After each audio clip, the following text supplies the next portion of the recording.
তেওঁৰ নাম যতীন হাজৰিকা। তেওঁ যতীন হাজৰিকা তেওঁ লিংকটো দি পেলাই গোটেই ছোৱালীখিনিৰ লগত প্ৰায় 15 দিনৰ এটা মোৰ ছোৱালীখিনিৰ কথাহে মই এতিয়া ক'ম, বাকীখিনি কেনেকৈ গৈছে সেইখিনি পিছত আপোনালোকে গম পাব।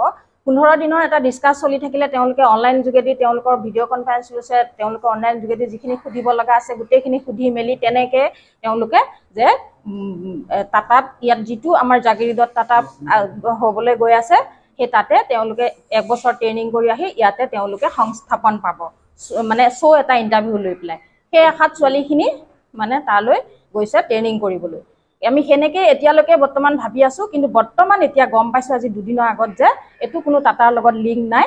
তেওঁলোকে এটা মানে বহিৰাগত কোম্পানীবিলাকত নি আমাৰ ষ্টুডেণ্ট হওক বা বেলেগ জব কৰি থকা ছোৱালী হওক এনেকুৱা ছোৱালীখিনিক নি পেলাই তেওঁলোকে তাত কামত লগাইছে, কিন্তু আনচিকিউৰ, তাত কোনো চিকিউৰিটি পোৱা নাই। তেওঁলোকে কোনো চিকিউৰিটি পোৱা নাই, কোনো চিকিউৰিটি নাই। আজি 3 দিন 4 দিন আগত এজনী ছোৱালী তাৰ পৰা ওলাই গুচি গৈছে। কেনেকৈ গুচি যাব পাৰিলে? যদি তেওঁলোকৰ চিকিউৰিটি থাকিলেহেঁতেন ছোৱালীজনী কেতিয়াও ওলাই যাব নোৱাৰে। যে ওলাই যদি যাব পাৰে সোমাবও পাৰিব দুষ্ট প্ৰকৃতিৰ মানুহ। তাত যে ইমানখিনি ছোৱালী আছে, প্ৰায় 400-500 ছোৱালী এটা হোষ্টেলত, তেওঁলোকৰ যদি প্ৰটেকশ্যন নাই, সেই ছোৱালীখিনি যদি এজনী ছোৱালী কিবা এটা হৈ যায় তেতিয়াহ'লে কোনে দায়িত্ব ল'ব?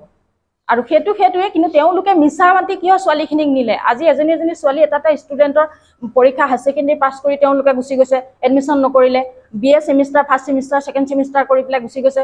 কিহৰ কাৰণে গুচি গৈছে? যে তাত কিবা এটা ট্ৰেইনিং কৰিলেহে তাত তেওঁলোকে আমাৰ জাগিৰোডৰ যিটো হ'বলৈ গৈ আছে তেওঁলোকে সংস্থাপন পাব। কিন্তু এতিয়া যেতিয়া সেই তাত কোনো লিংকে নাই আমাৰ জাগিৰোডৰ টাটাৰ লগত, তেতিয়াহ'লে সেই ছোৱালীখিনি ভৱিষ্যত ক'ত? আমাৰ মৰিগাঁও ডিষ্ট্ৰিক্টৰ পৰা প্ৰায় 1000ৰ ওপৰত ছোৱালী গৈছে। গতিকে বহুত গাৰ্জেণ্টে গম নাপায় এইটো কি হৈ আছে। চবেই জানে যে মোৰ ছোৱালীজনী তাত ট্ৰেইনিং কৰি আহি টাটাত জাগিৰোড টাটাত সংস্থাপন পাব। কিন্তু এইটো যে মিছা এটা প্ৰলোভন দি ইয়াৰ পৰা ছোৱালীখিনি নি পেলাই তাত যে বহিৰাগত কোম্পানীক গতাই দিছে সেই কথা আমাৰ মৰিগাঁও ডিষ্ট্ৰিক্টৰ অভিভাৱকসকলে প্ৰায়ে নাজানে।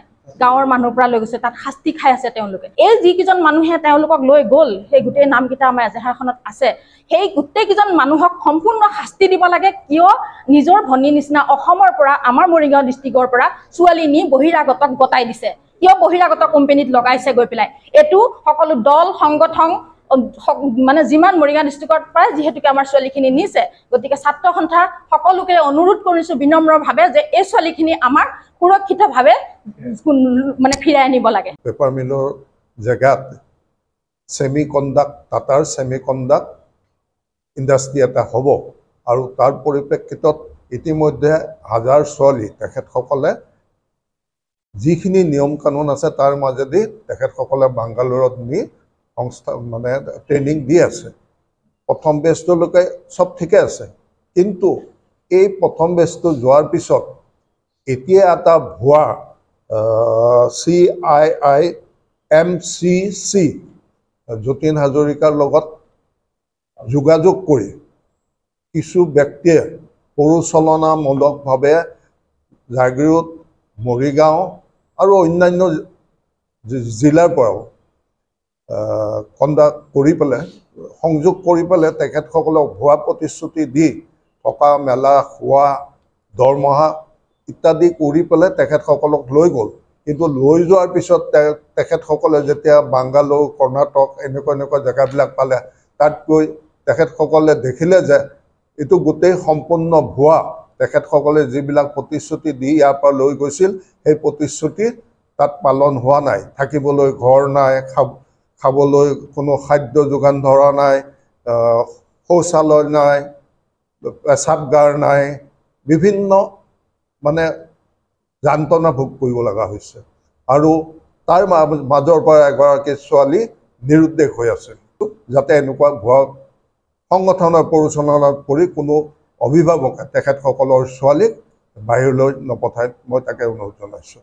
একমাত্ৰ কথা হৈছে কি, যিহেতু জাগিৰোডত ছেমিকণ্ডাক্টৰ হ'ব, ইয়াত 15,000 মানে নিবনুৱাই চাকৰি পাব, 30 লাখ নিবনুৱাই বিভিন্ন সুযোগ পাব। এই সুবিধাটো ছেমিকণ্ডাক্টৰ নামত কথা কৈ এই পৰিয়ালবিলাকক আৰু যুৱতীসকলক তেওঁলোকক পৰিচিত কৰি এই বেনামী সংগঠনটোৱে ইতিমধ্যে প্ৰায় 1000 ছোৱালী তেওঁলোকে আমাৰ বিশেষকৈ মৰিগাঁও জিলাৰ পৰা, মৰিগাঁৱৰ বিভিন্ন অঞ্চলৰ পৰা, মায়ং, মৰিগাঁও, বাৰপুজীয়া, মিলনি, জাগিৰোডৰ পৰা বহুত ছোৱালী তেওঁলোকে বাংগালুৰু বা অন্যান্য মানে চাকৰি নামাতি, আচলতে মানে ছেমিকণ্ডাক্টৰত চাকৰি কৰিবলৈ হ'লে প্ৰথমতে ট্ৰেইনিং দিব লাগিব। তেওঁলোকে এনেকৈ কৈছে তোমালোকক আমি এপইণ্টমেণ্ট দিম, এপইণ্টমেণ্ট দিয়াৰ পিছত তোমালোকে তাতে 18 মাহ চাকৰি কৰাৰ পিছত তোমালোকে ইয়াত আকৌ ছেমি কণ্ডাক্টৰ জাগিৰোডত চাকৰি পাবা, এনেধৰণৰ তেওঁলোকক প্ৰলোভিত কৰা হৈছে।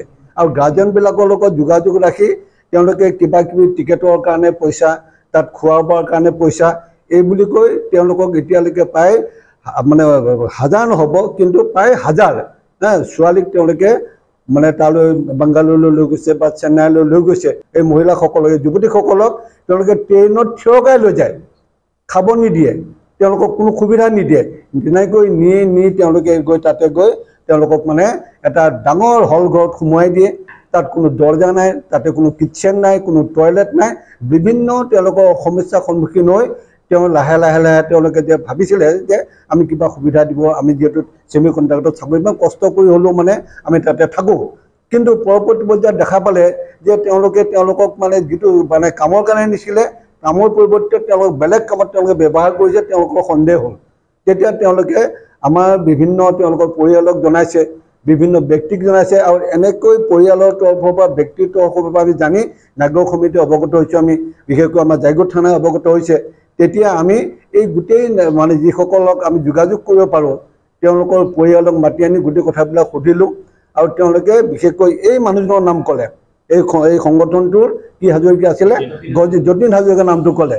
তেওঁৰ লগতে আৰু 3-4জন মানুহ ব্যক্তি আহিছে, গোটেই মানে গোটেই 4জনেই তেওঁলোকে এই সংগঠনটোৰ লগত জড়িত হৈ অসমৰ বিভিন্ন ঠাইৰ লগতে মেইনলি জাগিৰোডত ছেমি কণ্ডাক্টৰত চাকৰি দিম বুলি এই যুৱতীসকলক নিছে।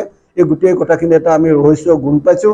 আমাৰ মৰিগাঁও জিলা বুলিয়ে নহয়, অসমৰ বিভিন্ন আমাৰ পৰিয়ালসমূহক, অভিভাৱকসকলক এই প্ৰেছ মিটৰ জৰিয়তে আমি জনাব বিচাৰিছোঁ যে এনেধৰণে প্ৰলোভিত হ'ব নালাগে।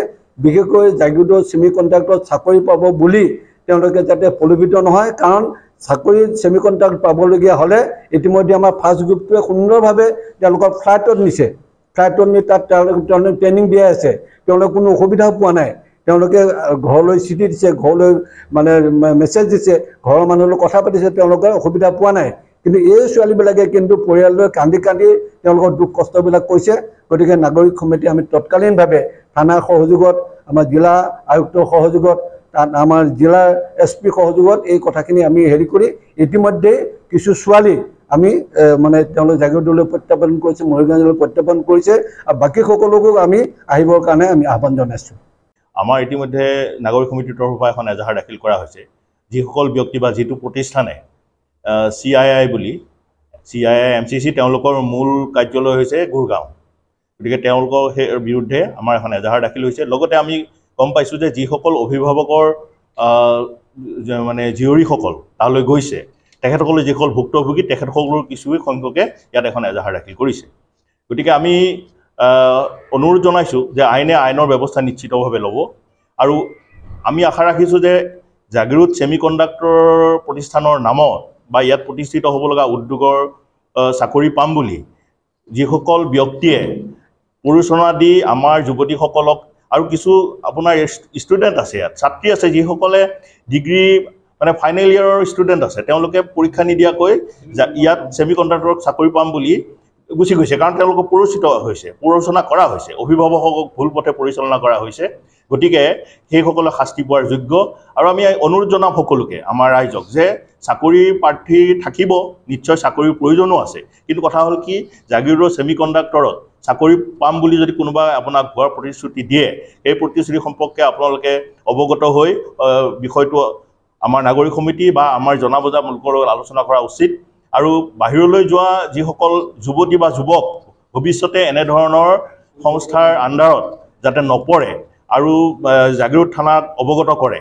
আৰু আমি যিসকল প্ৰতিষ্ঠানে এনেধৰণৰ কাম কৰি আছে তেখেতসকলকো আমি জনাইছোঁ যে তেওঁলোকে যাতে ভৱিষ্যতে এনেধৰণৰ চাকৰি প্ৰাৰ্থী বিচাৰি আহিলে জাগিৰোড থানাত বা স্থানীয় যিবিলাক থানা থাকে অসমৰ, সেই থানাবিলাকৰ লগত যোগাযোগ কৰে।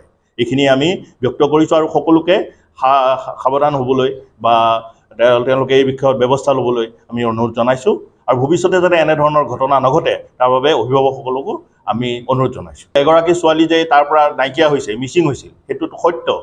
আৰু তেনেধৰণৰ তাত ছোৱালীসকলে যিবিলাক কথা কৈছে যে আমি যিবিলাক অভিযোগ পাইছোঁ বা তেখেতসকল তাৰ পৰা যিটো ব্যক্ত কৰিছে, তাত কোনো সুৰক্ষাৰ ব্যৱস্থা নাই। তাত তেওঁলোকৰ থকা ৰুমৰ ইভেন দুৱাৰ নাই, খিৰিকী নাই, গতিকে তেওঁলোকক ভয় খাইছে যে আমাক এনেধৰণৰ অন্য কিবা ব্যৱসায়ত আমাক নিব নেকি, সেইটো তেওঁলোকে ভয় খাইছে। গতিকে তেওঁলোকে সেই বিষয়টো আমাক অৱগত কৰিছে।